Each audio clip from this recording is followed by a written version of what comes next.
Ces bains et lavoirs sont aujourd'hui les tout derniers encore présents en France. Les douches sont toujours utilisées, mais en 1967, la partie lavoir a été stoppée.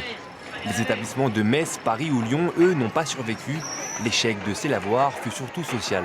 Les lavoirs sont inspirés d'un modèle anglais, avec en particulier des petites stalles de laveuses, et qui contraignent énormément les femmes qui lavent.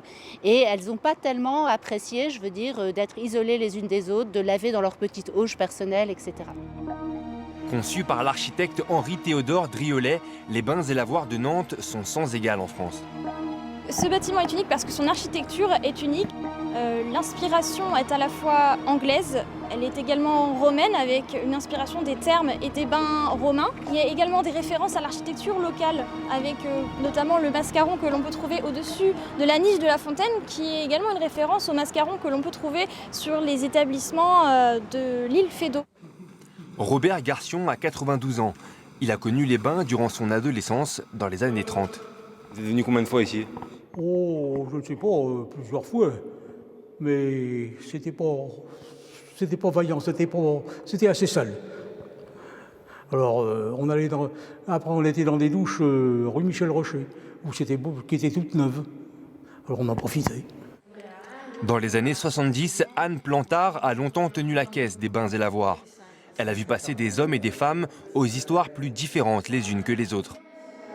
On avait aussi un intellectuel qui, lui, il ne voulait pas d'appartement parce qu'il ne voulait pas être enfermé, qui venait aux douches aussi. Puis j'avais un petit grand-père qui venait aux douches parce que sa femme, elle voulait pas salir chez sa femme parce qu'elle rouspétait à chaque fois. Très attachés à ce trésor du patrimoine nantais, nombreux sont ceux à réclamer une plus grande valorisation du bâtiment. On aimerait savoir si la ville de Nantes veut, oui ou non, le mettre en valeur.